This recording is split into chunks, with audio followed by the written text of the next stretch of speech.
em relação aos textos acima. E Moisés levou o povo fora do arraial ao encontro de Deus. E puseram-se ao pé do monte. E todo o monte de Sinai fumegava, porque o Senhor descera sobre ele. Porque o Senhor descera sobre ele em fogo. E o seu fumo subiu como fumo de um forno. E todo o monte tremia grandemente. A majestade divina, descendo numa nuvem, com um glorioso cortejo de anjos, aparecia como chamas de fogo. A majestade divina, descendo numa nuvem, com um glorioso cortejo de anjos, aparecia como chamas de fogo. Na verdade vos digo, que aquele que crê em mim, também fará as obras que eu faço, e as fará maiores do que estas. Porque eu vou para meu Pai. Não queria Cristo dizer com isto que os discípulos fariam maiores esforços do que os que ele havia feito, mas que sua obra teria maior amplitude. Ele não se referiu meramente à operação de milagres, mas a tudo quanto iria acontecer sob a influência do Espírito Santo. Mas quando vier o Consolador, disse ele, que eu da parte do Pai vos hei de enviar, aquele Espírito de verdade que procede do Pai, ele testificará de mim. E vós também testificareis, pois estivestes comigo desde o princípio. Fazemos aqui agora a vinda do Consolador, predita por Cristo. Continuando. Esta vinda é também predita pelo profeta Malaquias. De repente virá ao seu templo o Senhor, a quem vós buscais, o anjo do concerto, a quem vós desejais. Eis que vem, diz o Senhor dos exércitos. A vinda do Senhor a seu templo foi súbita, inesperada para seu povo. Não o buscaram ali. Esperavam que viesse à terra, como labareda de fogo, tomando vingança dos que não conhecem a Deus e dos que não obedecem ao Evangelho. Quer dizer, esse texto está ligando com o texto anterior, né, com a promessa de Cristo de vinda do Consolador. Só que o profeta Malaquias já mostra de uma outra forma, uma visão diferenciada, mas mostrando o mesmo evento, né, o mesmo fato que ocorreria. Estão conseguindo pegar o raciocínio, irmãos? Estão conseguindo pegar o raciocínio? Sim ou não, gente, por favor? Voltando para a novo. Voltando aqui então. Ó. Nós viemos fazendo um desenrolar de alguns parágrafos que mostra o povo de Deus, lá em cima, que mostra o povo de Deus recebendo o poder do Espírito Santo e Deus efetuando através deles. Mas aqui, desse parágrafo aqui, o mais importante é a parte de baixo. A majestade divina descendo numa nuvem, com um glorioso cortejo de anjos, aparecia como chama de fogo. Bom, tudo que dá a entender lá no Monte Sinai era um relato físico verdadeiro, só que agora é um relato espiritual. Era um relato físico que representava no futuro como Deus habitaria junto com seu povo. Isso no espírito, porque Deus é espírito e procura adoradores que adoram em espírito e em verdade. Pode subir, por favor. Agora, a vinda de Cristo ao lugar santíssimo, como nosso sumo sacerdote, para a purificação do santuário, que se fez referência a Daniel 8,14, que diz assim, até 2030 de manhã, e o santuário será purificado. A vinda de Cristo ao lugar santíssimo, como nosso sumo sacerdote, para a purificação do santuário, que se fez referência a Daniel 8,14, que diz até 2h30 de manhã o santuário será purificado. A vinda do Filho do Homem ao ancião de dias, de Daniel 7, 20, verso 9, parece, ou 27, quando diz assim, e o fizeram chegar até o ancião de dias. E a vinda do Senhor? Daniel 7,13, está vendo lá? Isso. E a vinda do Senhor a seu templo, pedido por Malaquias, que é o versículo também que está mais embaixo, são descrições do mesmo acontecimento. Isto é, também representado pela vinda do esposo ao casamento, descrita por Cristo na parábola das 10 virgens. Deu para entender? Ou seja, 3 relatos da Bíblia mencionando a mesma coisa. O mesmo Aliás, acontecimento. 4, porque fala a parábola das 10 virgens. Isso.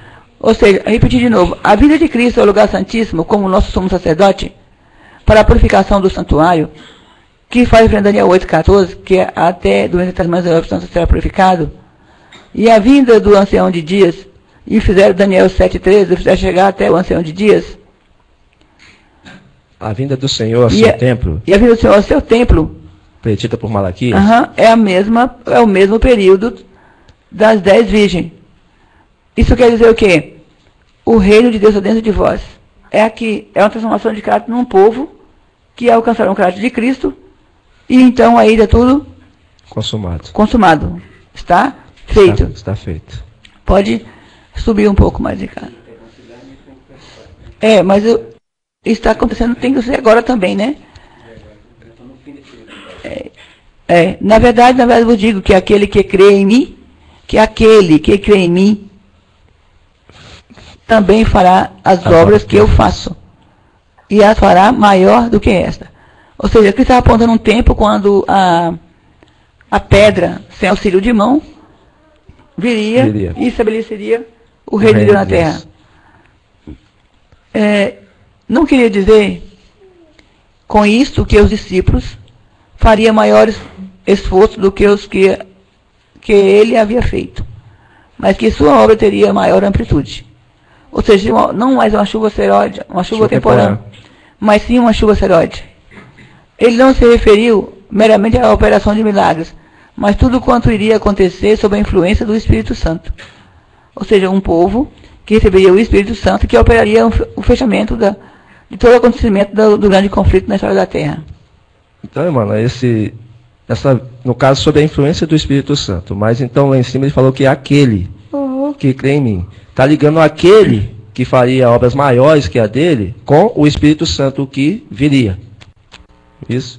E aí já dá uma afirmativa, né? Mas quando vier agora, ele mostra outro título, o Consolador, disse ele, que eu da parte do Pai vos hei de enviar, que na verdade agora Cristo é o Pai. Então quando ele atinge esse nível espiritual, ele então pode enviar aquele que ele prometeu. Se nós marca aí de primeiro versículo. Gente, é muito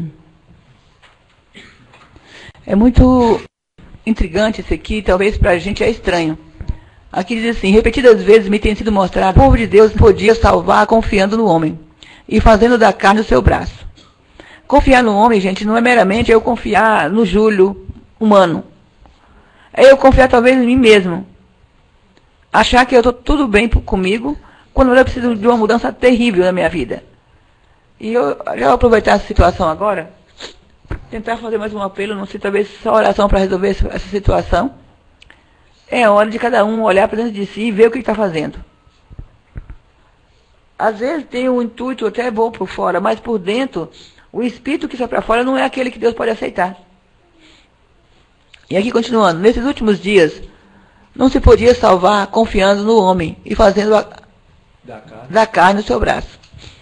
A poderosa talhadeira da verdade tem nos arrancado do mundo como pedras rústicas que devem ser desbastadas, esquadrejadas e polidas para o edifício celestial. Devem ser lavradas pelos profetas, com reprovações, advertência, demonstrações possam ser ajustadas segundo o modelo divino. Então, só que tem um problema sério. A maior parte das pessoas, quando se começa a mostrar para ele, fulano não é assim, é assim, é assim, eu sou assim mesmo, eu não mudo, sou eu que sou ruim, sou eu que tenho defeito. Por que não olha para dentro de si nesse momento e observa o que está fazendo? Eu acho que nós estamos vivendo um período muito distante do período do Adventismo. Se nós não pegarmos o espírito do Adventismo, que é tudo posso naquele que me fortalece, confiança plenamente em Deus, mesmo nas horas que não está compreendendo muita coisa, a certeza de ficar é 100%. Se não pegarmos o espírito do Adventismo. Essa é a obra específica do Confortador. Transformar o coração e o caráter para que o homem possa andar no caminho do Senhor. Ou seja, os profetas lá em cima é algo diferente. O confortador é o Espírito de Deus. É o Espírito. Mas quem vai ter o Espírito de Deus, então, são os profetas, porque é eles que vão estar falando, advertindo, reprovando, aconselhando. Elogios é muito fácil receber, reprovação é que é difícil. Se não receber a reprovação com alegria, com gratidão a Deus, não buscar uma mudança dentro de si, então o que Deus pode fazer para essa criatura? Nada. Tá? E ainda tem gente que se atreve a dizer que de baixo não faz alguma coisa, de cima vai me ajudar. Eu quero ver acontecer. Tá? É mais fácil Deus acabar com esse grupo e morrer todo mundo do que ele passar isso aqui e correr lá para cima. Pelo menos o que eu conheço, o que está escrito é assim.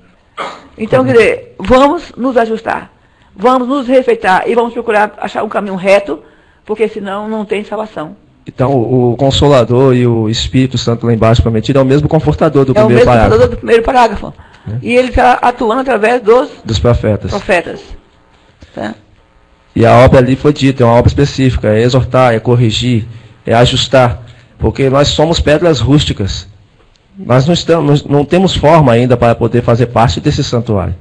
Repetindo de novo esse parágrafo aqui, então, esta vinda, ou seja, a vinda do Senhor ao seu templo, como nós vimos no parágrafo anterior, a vinda do Confortador, para polir, ajustar para o santuário celestial, a vinda de Cristo para as bodas, são o mesmo acontecimento. E aqui fala, esta vinda é também predita pelo profeta Malaquias. De repente virá ao seu templo o Senhor, a quem vós buscais. O anjo do concerto. Comentário no primeiro versículo, lá dizendo que aqueles 3 parágrafos, né, que é as virgens, a vinda do anjo do concerto por Malaquias, e até lugar de manhã, o santuário seria purificado, é o mesmo acontecimento. E agora foi colocado os parágrafos. Né? A vinda é também predita pelo profeta Malaquias. De repente virá ao seu templo o Senhor, a quem vós buscais. O anjo do concerto, a quem vós desejais. Eis que vem, diz o Senhor dos Exércitos. Esse é o templo de Deus no céu.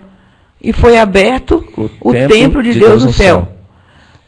Foi vista a Arca da Aliança. Isso, em 1954 foi um anjo voando pelo meio do céu. Só que agora não é mais um anjo voando no meio do céu, é o templo de Deus no céu. Por quê?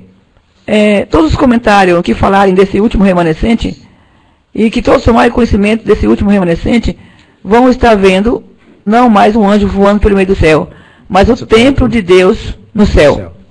Guilherme Mille era o anjo voando pelo meio do céu. A vinda do Senhor a seu templo foi súbita, inesperada para seu povo. Não o buscaram ali. Esperavam que viesse à terra, como labareda de fogo, tomando vingança dos que não conhecem a Deus e dos que não obedecem ao Evangelho. É isso que Guilherme Mille esperava. Mas ele não viria na terra. Ele viria começar um período chamado de purificação do santuário. Tá? Só que isso não aconteceu ainda. Porque o santuário que Jesus vai purificar é o templo de Deus no céu. E foi isso que eles não entenderam lá atrás. Né? Isso. E que é as 10 virgens. Olha, as 5 virgens prudentes, na verdade não são 5, são só. Não é 10, é 5. Que esse 5 não é 5, é 1. Tá? A última igreja que terá o dom de profecia. Esse é o templo de Deus no céu. Inclusive, mano, na purificação do santuário, ele foi ao lugar santíssimo. Santíssimo. Para purificar o local santíssimo. Sim, mas purificando o santuário, o casamento, tá? As bodas do cordeiro, quer dizer, olha, entrando no santíssimo, ele purifica. Ele arruma o templo de Deus no céu, ele faz as bodas do cordeiro, tá? Conclui a construção do santuário. Olha só o nome. As bodas do cordeiro. Tá? E o templo de Deus aparece no céu. Quando o templo de Deus aparecer no céu, então Jesus sai do Santíssimo. Aí está feita a obra. Está feita a obra. Não sei se os irmãos perceberam o que é Jesus no Santíssimo. Entendeu? Então, gente, O negócio engrossa para de vocês. Para nós também, né? O templo de Deus no céu não depende de muitos. Depende de um. De um. E se esse um ficar pronto, a Deus. E aí quem não acompanhar Cristo no local santíssimo, isso corre o risco de ficar. Exatamente. Mana, tem até o exemplo de Enoque na Bíblia, que ele sozinho foi um templo de Deus no céu. Arrebatou. Então serve de advertência. Se um seguir andar com Deus como Deus quer e os outros não acompanhar, fica. Mas um sendo, todos terão. Sim, mas acontece. Vai confiando nisso, viu, bichinho? Aí queria explicar, né? Todos terão se acompanharem. Todos terão se acompanharem Cristo no lugar santíssimo. E acompanhar Cristo no lugar santíssimo é observar o que o Santíssimo está fazendo para repetir as mesmas obras, assimilar o mesmo Espírito, fazer a mesma obra. É assim, é claro que o céu é o local, como Moisés, né? Risca o meu nome. Mas nós temos o caso de Enoque, de Elias.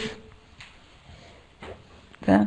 E chegou a hora que o templo foi visto no céu. No caso era Elias. Isso. Mas o povo de Israel não aceitou. Então Deus disse, bom, vocês não quiserem acompanhar o templo, então vocês... E não tinha desculpa mais agora, porque o templo de Deus estava no céu. O único ali que pôde observar foi Eliseu. Foi Eliseu. Por isso recebeu o Espírito. Mas tinha contagem para frente. E agora não tem mais não. Agora é o fim. Esses textos, irmão, lê-los. Os textos do parágrafo que estão embaixo é para ler também, ou pode passar para o próximo comentário? Pode ler. Pô. Né? Então vamos lá, Malaquias capítulo 3, verso 1. Malaquias capítulo 3, verso 1, todos acharam? Eis que eu envio o meu mensageiro, que preparará o caminho diante de mim. De repente virá a seu templo o Senhor, a quem vós buscais, o anjo da aliança, a quem vós desejais. Eis que ele vem, diz o Senhor dos exércitos. De repente virá a seu templo. Ele não virá aparentemente para todo mundo perceber, ele vem ao seu templo. A seu templo. Esse é o problema. Quando o Espírito Santo habitar na plenitude no templo de Deus, então ele veio. Não é um fato, podemos dizer assim, mano, que se possa ver a olhos literais, a olhos humanos.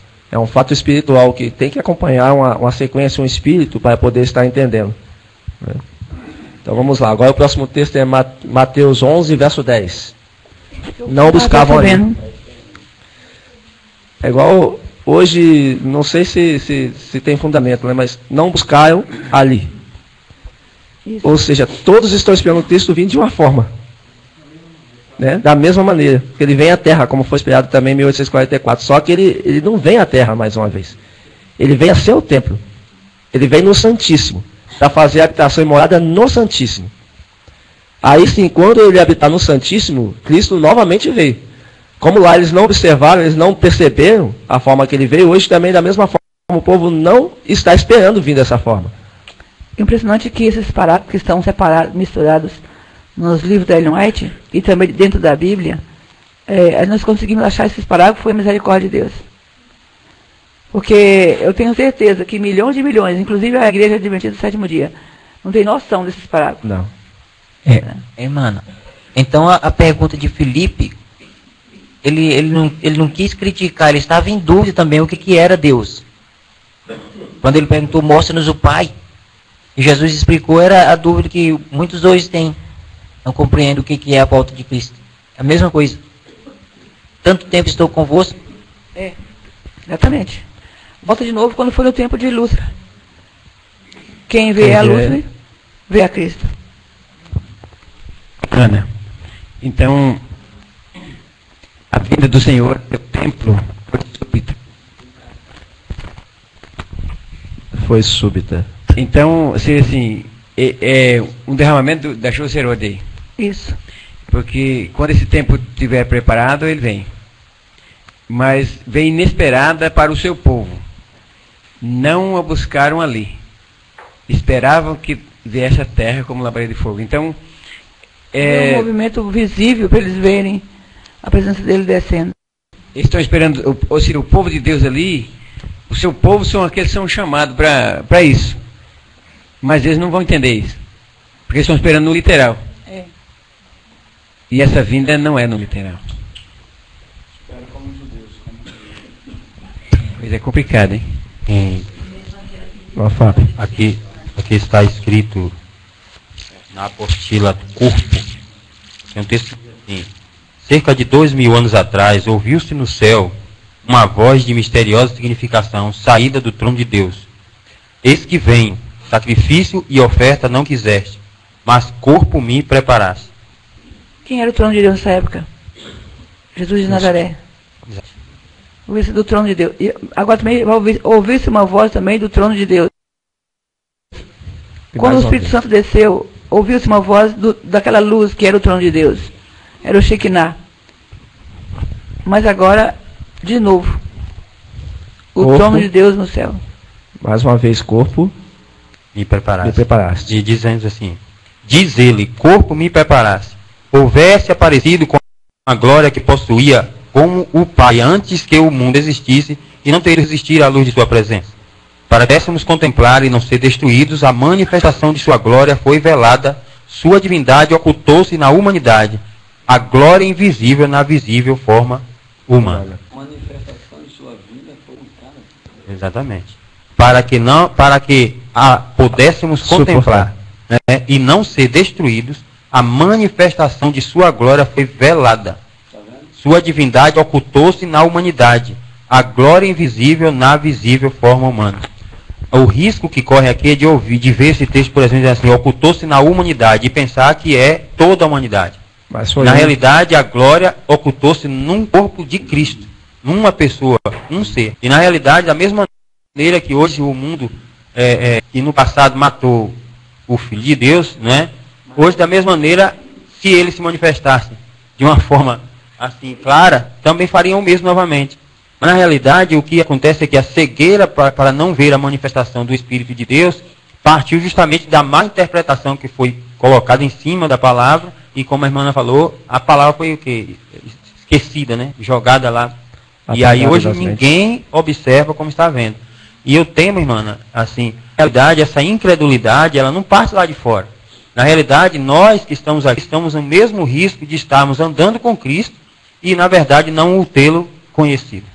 Essa história, aí ele mais está explicando de Cristo, mas essa história ela tem se repetido no decorrer de séculos após séculos. Em cada período em que a Terra se torna um abismo, trevas, Deus diz assim: haja luz. E a divindade habita onde? Na humanidade. Só que tem um parágrafo que ele diz assim que se Cristo hoje viesse, contando, explicando, jogando lá, que às vezes nós criticamos os judeus, mas se Cristo hoje viesse, nós seríamos tão assassinos de Cristo quanto foi os judeus. E eu não entendia. Quando uma igreja, dada a sua purificação, a sua obra de santificação, essa igreja, ela na verdade, ela está assassinando o profeta. assassinando a Cristo. Eu não entendia isso, sabe? E por isso que eu sempre costumo falar, a igreja adventista vai ser tão culpada pela morte de Ellen White, quanto os judeus pela morte de quem? De Cristo. Porque quem levou ela para o leito foi a igreja adventista do sétimo dia. Tá? Porque se tivesse tido um espírito assim de submissão, de amor, de misericórdia e de obediência, não só Ellen White não precisaria ter morrido, como também Tiago White e outros obreiros, mas a igreja teria se unido com ela, e a divindade teria habitado na humanidade e teria encerrado a obra. Então, a realidade, eles mataram Cristo porque não entenderam quem ele era. E hoje só não vai acontecer a mesma coisa porque esse Cristo vai receber todo o poder, e daí vai destruir os ímpios. Seria assim, mano? Hoje recebe todo o poder e tem uma visão total do que é o Deus agora na Terra, né? Seria assim. Até porque, mano, os textos vêm mostrando uma obra de juízo e justiça, né, de julgamento. Então, o julgamento que não foi feito por Cristo lá atrás, e nem pelos apóstolos de uma maneira definitiva, vai ser feito hoje pelo Consolador. É juízo e justiça, então simplesmente é a eliminação de pecado e pecadores. Com a misericórdia de Deus, dando força ao anjo do concerto para conseguir essa obra, Deus fazendo essa obra, né? Porque ser humano ele só é o conduto. Na verdade, não é o homem que faz, é Deus que faz. O Espírito Santo efetuando essa obra, o selamento é concretizado. Concretizando o selamento, aí então começa a ira e o juízo de Deus. É por isso que as pragas não podem ser derramadas enquanto não houver o selamento. Terminou. Começa o juízo e a justiça. Hoje é muito difícil, eu sei, Pedro, ele não conseguia converter as pessoas. Quando ele recebeu o Espírito Santo, ele pregava. Impressionante que o único nome que é destacado na Bíblia que convertia 5.000 num dia. Bom, Fábio. Continuando aqui, ainda tem uma parte do texto que nos ajudará a compreender melhor aquilo que realmente é a realidade de Jesus vindo ao seu tempo. Diz assim: Deus ordenou a Moisés acerca de Israel: e me farão um santuário e habitarei no meio deles. E habitou no santuário no meio do seu povo. Habitou no santuário no meio do seu povo. Durante toda a fadigante peregrinação deles no deserto, o símbolo de sua presença os acompanhou. Assim, Cristo estabeleceu seu tabernáculo no meio do nosso acampamento humano. Quer dizer, ali Cristo habitou no meio do acampamento humano. O seu tabernáculo, né? Estava ali, era uma morada. Cristo era uma morada, né? Estendeu sua tenda ao lado da dos homens. Tenda é o quê? O corpo humano. Para que pudesse viver entre nós e tornar-nos familiares com seu caráter e vida divinos. O Verbo se fez carne e habitou entre nós, e vimos a sua glória como a glória do unigênito do Pai, cheio de graça e de verdade. Então, da mesma maneira, Cristo veio o que Deus precisava na terra de um corpo para a sua manifestação. Cristo, da mesma maneira, espera também um corpo para a sua manifestação. E quando assim estiver pronta esta tenda, este tabernáculo, este corpo, aí acontece o selamento. E o que mais pode impedir que essa terra venha entrar em comoção? Deu para entender, irmãos? O problema todo é que nós entendemos sempre corpo como igreja toda. E não é. E por causa disso agora, às vezes, falta o entendimento de abrir-se que para a igreja toda ser um corpo, é preciso que tenha um corpo. Isso. Para que todos possam receber, precisa haver um, que é um sendo, todos terão. Ou seja, a possibilidade de todos terem é quando um for. O risco é pensar que, pelo fato de ter um, todos serão de qualquer maneira. E isso é uma mentira. É um engano terrível. Porque para que todos sejam, na realidade, é preciso seguir a Cristo. A coisa é tão séria, irmãos, que quando os discípulos de Cristo estavam esperando pelo derramamento do Espírito Santo, lá no Atos dos Apóstolos conta que eles primeiro reconheceram a sua incredulidade. E depois de muito tempo que as passagens foram passando em sua mente, foi que eles foram notar que tinham andado com Deus em carne. E só depois disso, então, que eles puderam estar aptos a receber o derramamento do Espírito Santo. Porque andaram com Cristo, mas não o reconheceram. Mateus capítulo 11, verso 10. Este é de quem está escrito: Eis aí eu envio diante da tua face o meu mensageiro, o qual preparará o teu caminho diante de ti. Eis que eu envio aí o meu mensageiro. Marcos 1, verso 2. A Ellen White, ela dizia assim, que ela não reclamava para si o título de profeta. Ela era mais do que um profeta, ela era a mensageira do Senhor. Eis que eu envio aí o meu mensageiro diante de ti, que preparará o caminho para a vinda do Senhor. João Batista já veio novamente. Agora falta todos compreender a manifestação do Cordeiro de Deus que tira o pecado do mundo. Por isso que a obra dos testemunhos de Ellen White são o testemunho de reprovação. Advertência, né? Você não consegue ler praticamente nada da Ellen White sendo que não haja uma reprovação ou uma advertência. Obra de arrependimento, né? E conversão. Convertei-vos e arrependei-vos. A mesma obra que fez João Batista. E Elias, né? Tem um livro, mano, que agora não me recordo o nome, só sei que está na página 3, talvez o irmão Nelson lembre, que é bem fininho esse livro, do Espírito e Profecia. Que é, irmão White diz assim, que da mesma forma que João Batista era um reprovador de Israel, os seus escritos deveria reprovar o Israel moderno. Que a mesma obra de João Batista era a mesma obra dela. Ela escreve com todas as letras lá. Então, irmão, dessa maneira aí, então, a situação da igreja adventista é mais grave do que parece. Porque quando Israel rejeitou a João Batista, até o ponto de tirar-lhe a vida, né, Cristo então rejeitou a Israel como nação, e somente aqueles que o aceitaram, deles ele se fez um povo. Né? Então veja a situação como é que é. E a história se repetiu. Marcos capítulo 1, verso 2. Conforme está escrito na profecia de Isaías: Eis aí envio diante da tua face o meu mensageiro, o qual preparará o teu caminho.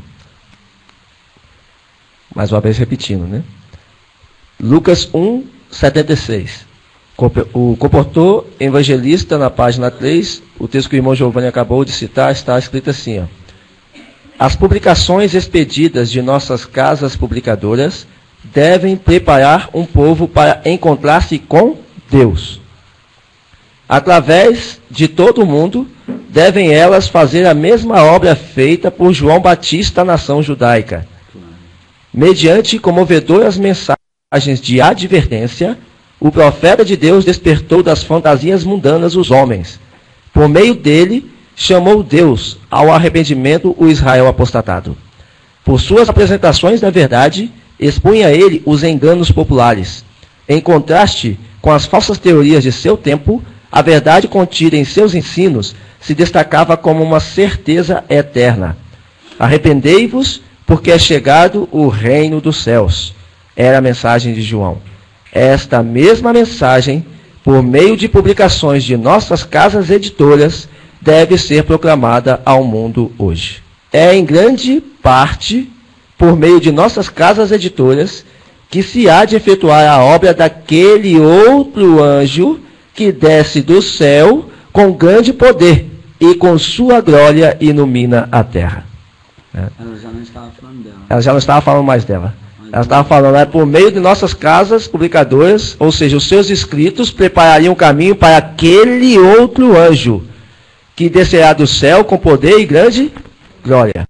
Aí ela já não estava falando mais dela. Ela estava falando de um outro ano, onde? No futuro, para então encerrar a obra de Deus na terra, né? Interessante que ela fala que é através das casas editoras. Aí mostra que ela estava escrevendo para o tempo futuro. Aí aqui na página 125 do Comportor Evangelista fala assim, ó. O Senhor tem me dado muita instrução a seu povo. Tem dado muita instrução sobre o seu povo, né? Regra sobre regra, mandamento sobre mandamento, um pouco aqui e um pouco ali. Pouca atenção é dada à Bíblia. O Senhor me deu uma luz menor para guiar homens e mulheres à luz maior. Ó, quanto bem poderia ser feito se os livros que contêm esta luz fossem lidos com a resolução de executar os princípios que ele contém. Haveria uma vigilância 1000 vezes maior, um esforço abnegado e resoluto 1000 vezes maior. E muitos mais estariam agora regozijando-se na luz da verdade presente. Ou seja, ela jogou para o livro, mas ao mesmo tempo que ela falou que estava no livro, ela mostrou que esse livro levava alguém. Na página 3, né? Então a luz maior que ela estava falando não era do escrito, nem do conhecimento dela. Ela estava falando dela mesma. Hoje dá para se entender o que é os seus escritos, ou ela mesma sendo a luz menor, que conduz à luz maior. João Batista, na verdade, era uma luz menor que conduzia a Cristo, a luz maior. João diz assim, eu não sou a luz, mas vim para testificar da luz.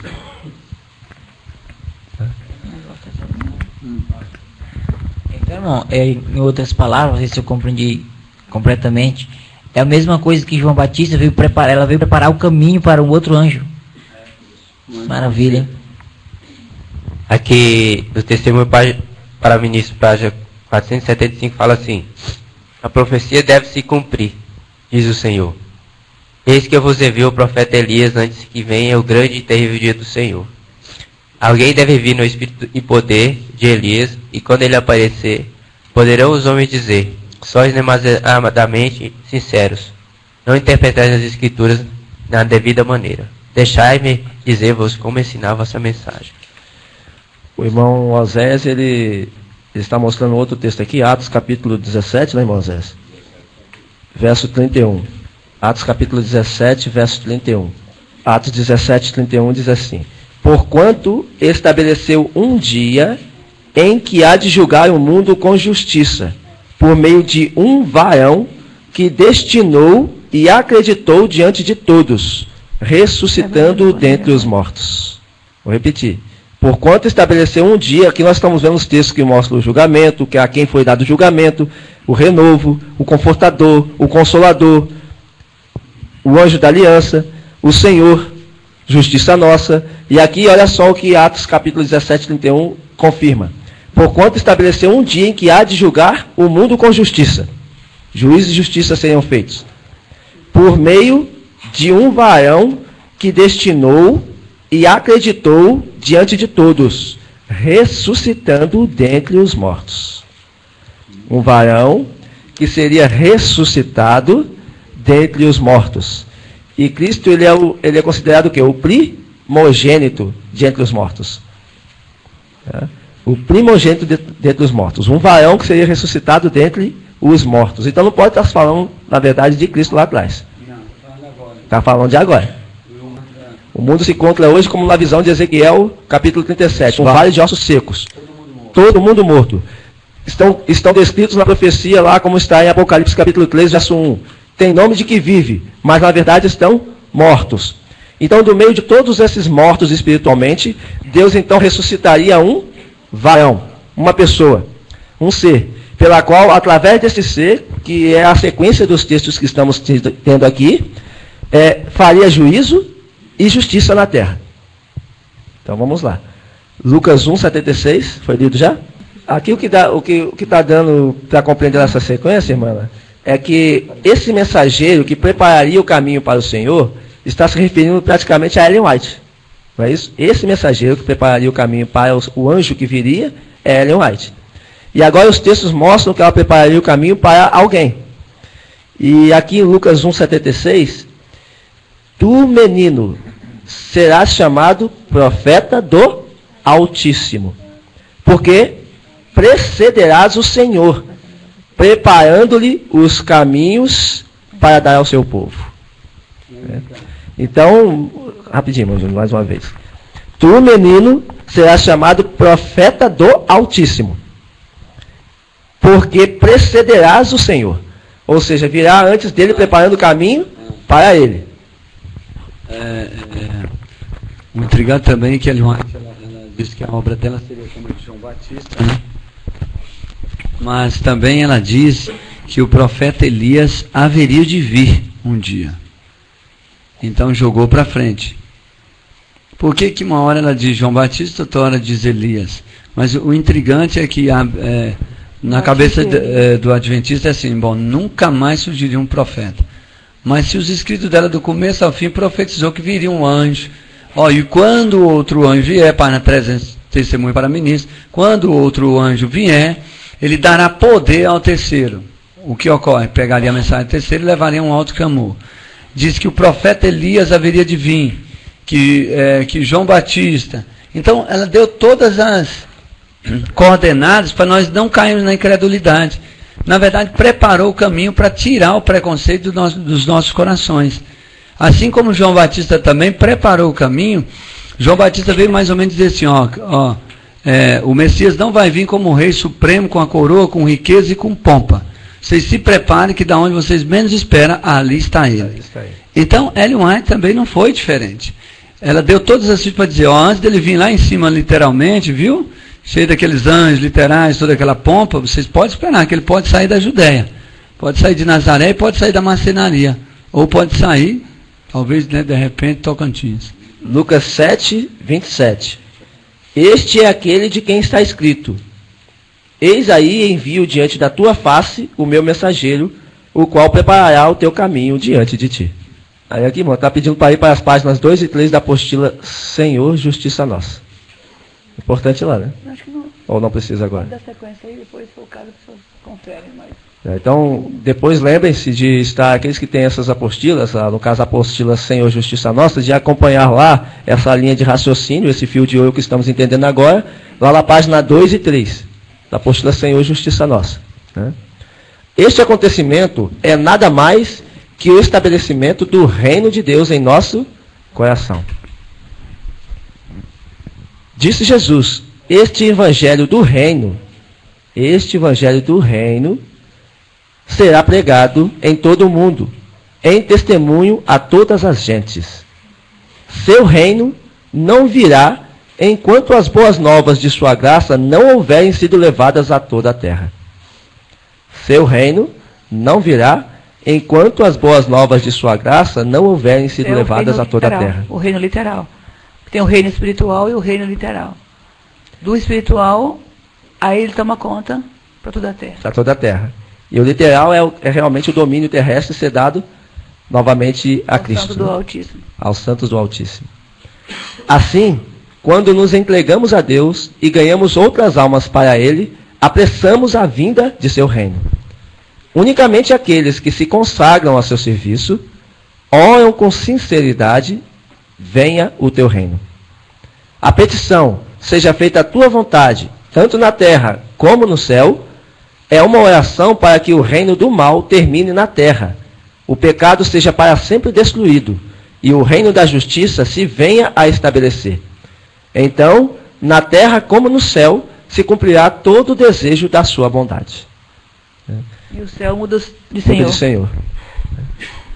E o reino, né, do mundo se tornou de nosso Senhor e do seu Cristo. Cristo não se manifestará enquanto a vitória não for completa e ele vir o trabalho de sua alma. Cristo não se manifestará enquanto a vitória não for completa e ele vir o trabalho de sua alma. Todas as nações da terra ouvirão o evangelho de sua graça. Nem todos a receberão, mas uma semente o servirá. Falará do Senhor de geração em geração. Ou seja, para a eternidade. Uma semente o servirá. O Evangelho do Reino é uma obra de regeneração, né, e de restauração da natureza humana. É uma obra onde traz repreensão, reprovação, advertências, para que então as pessoas possam ser transformadas, possam voltar a ser novamente moradas de Deus em espírito. Esse é o Evangelho do Reino. Qualquer outro evangelho que não leve o ser humano a se arrepender dos seus pecados, que não leve o ser humano a refletir na sua natureza, no seu caráter, não é Evangelho do Reino. Tá? É um falso evangelho.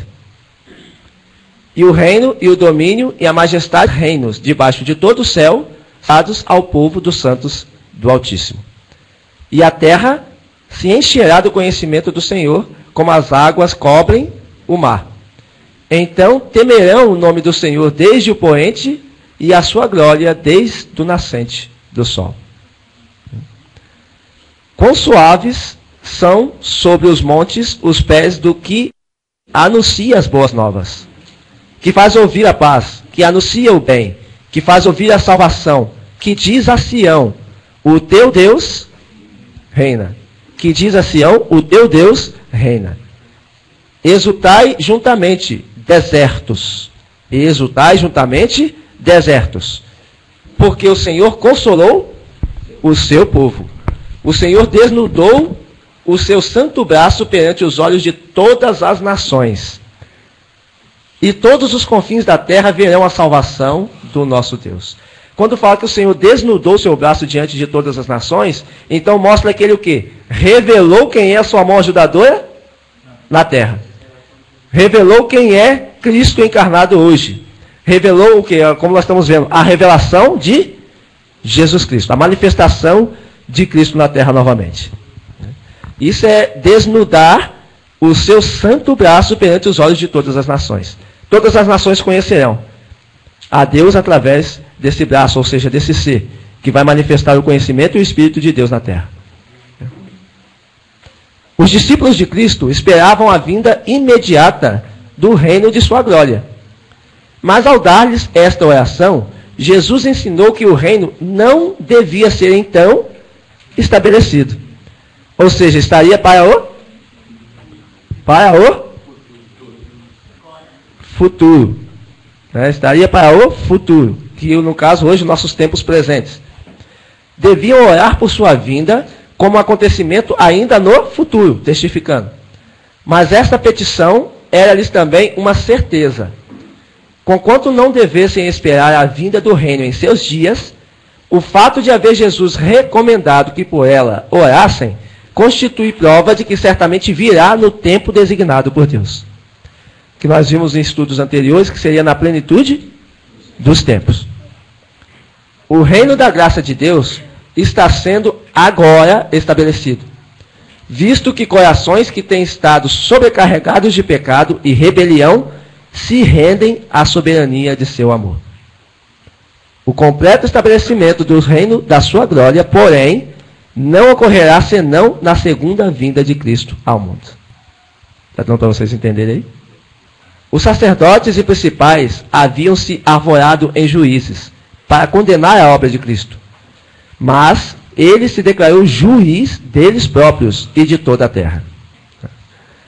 Ou seja, aqueles que foram chamados para serem deuses, né, juízes, estavam querendo exercer juízo e justiça em alguém que era superior a eles mesmos. Né? Fora que eles não tinham como fazer essa obra porque eles estavam em pecado. Lembra o que Cristo falou para Nicodemos? Desejar das nações, página 171. Deixa eu ver aqui. Nicodemos fora ter com o Senhor, pensando em entrar com ele em discussão. Mas Jesus expôs-lhe os princípios fundamentais da verdade. Disse a Nicodemos: não é tanto de conhecimento teórico que precisas, mas de regeneração espiritual. Não necessitas satisfazer tua curiosidade, mas ter um coração novo. É mister que recebas nova vida de cima, antes de te ser possível apreciar as coisas celestiais. Antes que se verifique essa mudança, tornando nova todas as coisas, nenhum salvador proveito tem para ti ou discutir comigo minha autoridade ou missão. Então, o mundo foi confiado a Cristo, e por seu intermédio tem vindo toda a bênção de Deus à raça caída. Era o Redentor, tanto antes como depois da encarnação. Era o Redentor, tanto antes como depois da encarnação. O que quer dizer com isso? Era o Redentor, tanto antes quanto depois da encarnação. Mostra que antes dele, todos os que vieram antes dele, também eram o quê? Redentores, também eram Cristo, salvadores, ungidos, com a obra de abençoar o mundo com a luz e o conhecimento de Deus. E também depois dele, porque não acabaria com ele mesmo. Mas viriam outros também, como que? Redentores, como salvadores, como pessoas que inundariam a terra com o conhecimento e o caráter de Deus. Nós vimos agora há pouco o texto dizendo que o reino de Deus ali não podia ser estabelecido lá, mas estaria para o futuro, né? Então nós estamos observando o estabelecimento do reino, ele se dá justamente na hora em que há o trono, né? O trono precisa ser estabelecido, e estabelecendo-se o trono, então, o reino está estabelecido. Tem outro texto aqui em Hebreus, irmão Fábio, Hebreus capítulo 13, verso 20, que testifica que Cristo foi ressuscitado dos mortos. Não está se falando a Cristo lá atrás. Hebreus 13, verso 20, né, irmão Zé? Hebreus capítulo 13, verso 20, o apóstolo Paulo diz assim lá, todos acharam? Hebreus 13, verso 20. Ora, o Deus da paz, que tornou a trazer dentre os mortos a Jesus, nosso Senhor, o grande pastor das ovelhas, pelo sangue da eterna aliança. Ora, o Deus da paz que tornou a trazer dentre os mortos a Jesus. Deixa eu entender. Esse aqui. O Hebreus 9, 28 não está se referindo à volta de Cristo vindo lá do céu, não. Não. Aqui quando diz assim, Hebreus 9, 28. Assim também Cristo, tendo se oferecido uma vez, para sempre para tirar os pecados de muitos, vírgula, ou seja, aconteceu. Ele veio e se mostrou como que era, né, literalmente, aparecerá a segunda vez sem pecado, mas não é ele, é um outro Cristo. Pelo menos é o que o texto está dizendo aqui, né? Aparecerá a segunda vez sem pecado aos que o aguardam para a salvação. Naquela época, quem conheceu ele, compreendeu, só foram os discípulos, mais umas 100 e poucas pessoas. Meu Deus, é sério, hein? Então, olha só. Era o Redentor, tanto antes como depois da encarnação. Assim que existiu o pecado, houve um Salvador. Assim que existiu o pecado, houve um Salvador. Ele tem dado luz e vida a todos, e em harmonia com a medida da luz concedida, será cada um julgado. E aquele que tem comunicado a luz, que tem acompanhado a alma com as mais ternas súplicas, buscando atraí-la do pecado para a santidade, é ao mesmo tempo seu advogado e juiz. Olha só, vou repetir de novo esse texto aqui. Desce só um pouquinho mais uma vez, Mônica, por favor. Nós vimos lá que aquele que crê nele faria as mesmas obras e obras maiores do que ele. Quer dizer, Cristo está falando de um que viria, que faria as mesmas obras e obras maiores que ele. E aqui mais uma vez, e aquele que tem comunicado a luz, que tem acompanhado a alma com as mais ternas súplicas, buscando atraí-la do pecado para a santidade, é ao mesmo tempo seu advogado e juiz. Que não era ele. Que não era Cristo, mas aquele. Engraçado, Samuel era juiz em Israel, né? Era juiz de Israel e cada tribo tinha os seus juízes. E todas as coisas entre o povo de Deus, quer materiais ou espirituais, eram julgadas por intermédio desses juízes. Mas eles tinham um juiz preeminente que era Samuel. E o espírito de profecia, a Bíblia mostra que ele ia de tribo em tribo julgando os juízes. E os juízes de cada tribo julgava quem? O povo, tá? Ellen White diz que a história do Israel é uma réplica da Igreja de Deus na Terra. Agora, você falando isso, Ricardo, em cima desse texto, eu me recordei de Cristo. Lá no monte, quando ele olhou para Jerusalém, e ele começou a chorar. Se lembram disso? Aí ele disse assim: Jerusalém, Jerusalém, quantas vezes quis eu te ajuntar como a galinha ajunta os seus pintinhos debaixo das suas asas. Aí ele continua dizendo assim: a uns vós apedrejaste, a outros matastes. E aí ele vai dando sequência ali. Então, o que Cristo quis dizer naquele momento? Desde o tempo dos patriarcas, ele vem visitando a igreja dele na terra, tentando guiar, direcionar, mostrar. É ele que faz isso. Só que em todos os períodos vem mostrando que ele vem sempre através de quem? De um ser. De um ser na terra. Então, de lá para cá, a ordem não muda. Continua sempre a mesma. Sempre continua a mesma. Cristo, quando Moisés falava, era ele tentando ajuntar. Agora, olha o desdobramento final ainda desse parágrafo. Desde o início do grande conflito no céu, Satanás tem mantido sua causa por meio de engano. E Cristo tem trabalhado no sentido de lhe revelar as tramas e derribar-lhe o poder. É aquele que se tem oposto ao enganador e, no decorrer de todos os séculos, se tem empenhado por arrebatar os cativos de seu poder, que julgará cada pessoa.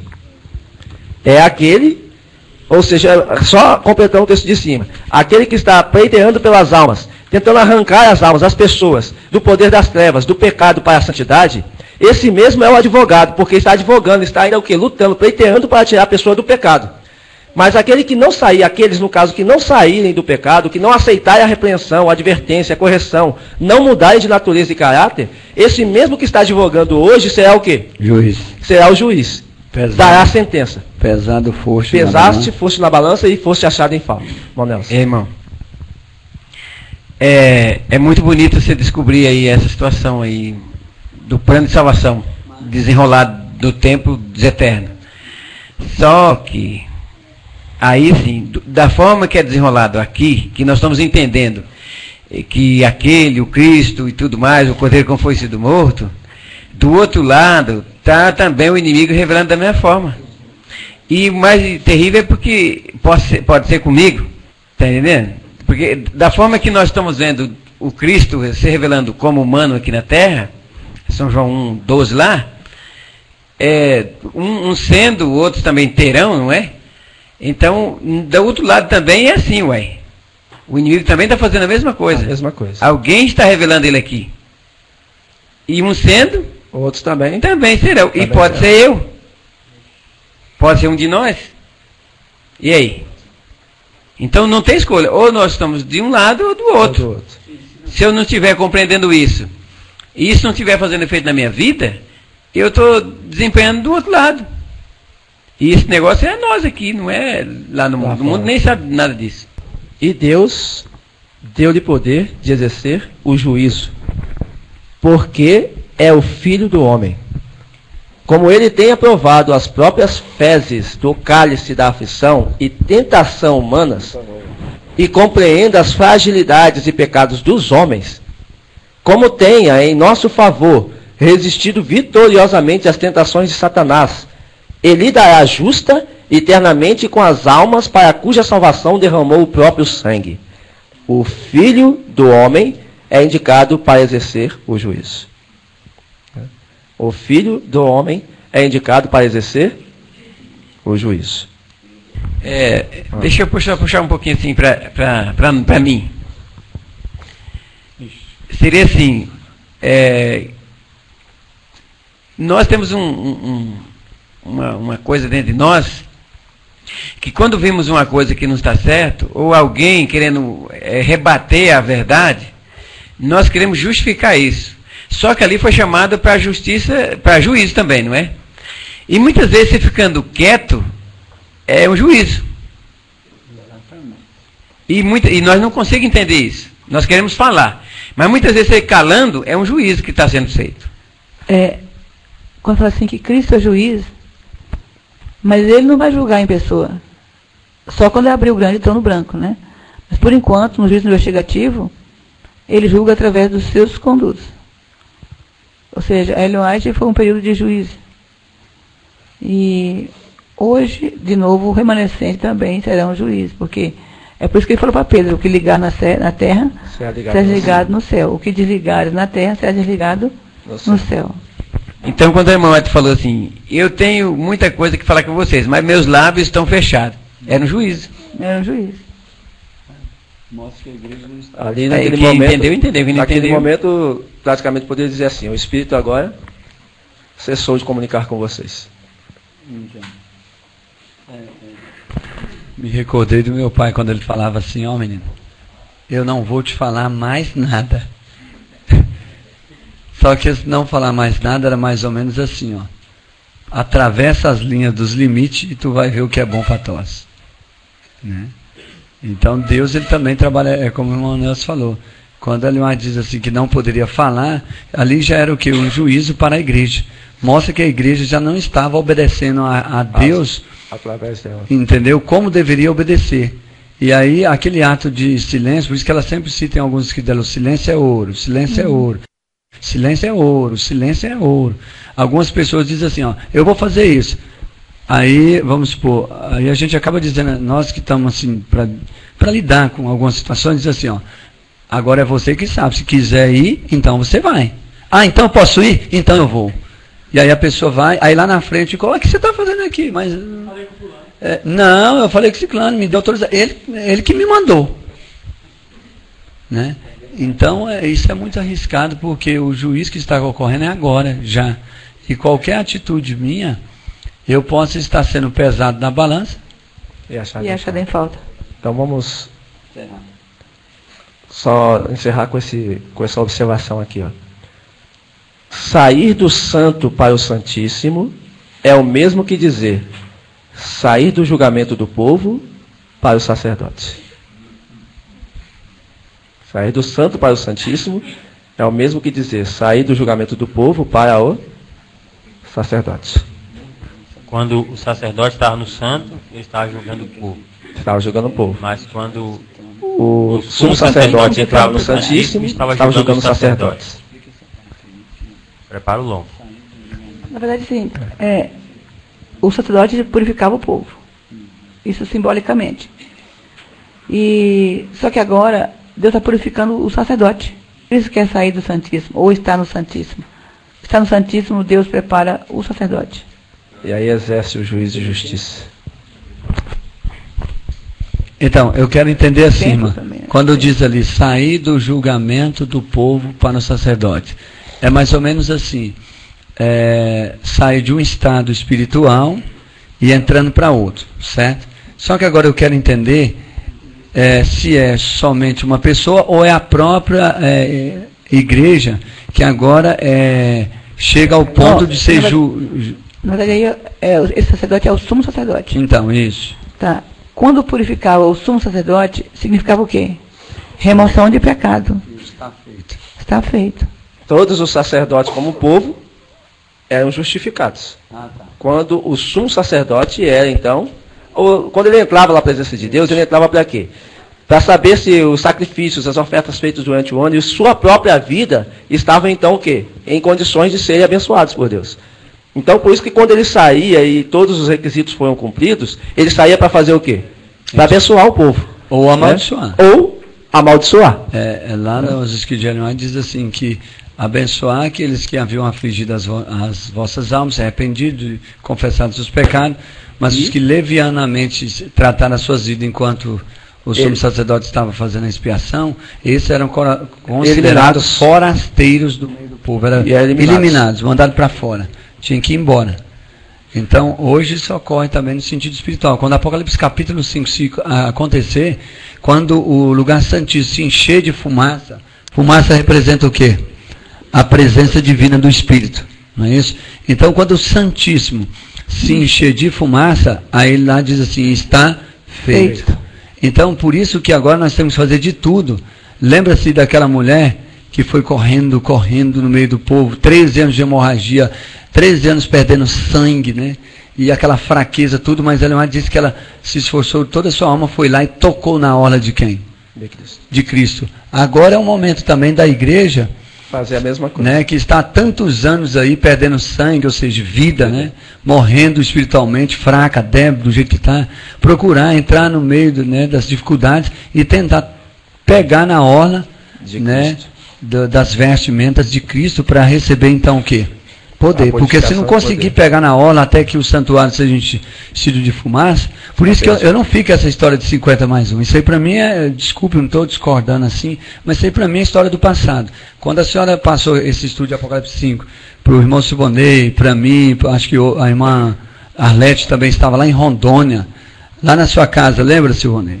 Que ela passou Apocalipse 5, nossa, eu me estremeci, porque eu entendi agora que não tinha nada de 50 mais 1. É um só e pronto, acabou. Se eu não me encaixar no mesmo espírito, eu perdo o trem. Nesse sentido, também está correto, porque é 50 mais 1. Está esperando só esse 1. Então, mas os que vão, né? Você fala os que já estão prontos, estão esperando só este 1. Agora, eu particularmente, para a minha vida, eu prefiro pensar assim, meu Deus, eu tenho que ficar de olho e tentar assimilar o caráter, o espírito, porque basta um para mim ir para o buraco, né? Agora, se eu procurar assimilar, me subjugar a minha natureza, tentar entender e viver a vida de Cristo na Terra, com certeza eu não fico para trás. Vamos colocar em pé, com reverência, e vamos terminar com a oração. Aí é que é outro problema também para a professa igreja.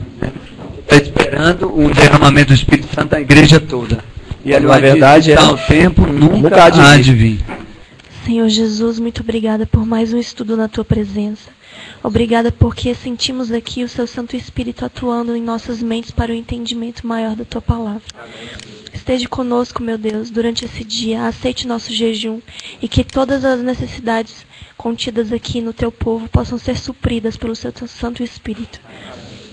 Que essa mensagem, meu Deus, esteja também presente em nossas mentes durante todo o dia e que não possamos deixar que mal nenhum venha a nos desconectar da Tua presença. Obrigada pela manhã de estudo, esteja conosco em todos os horários desse dia.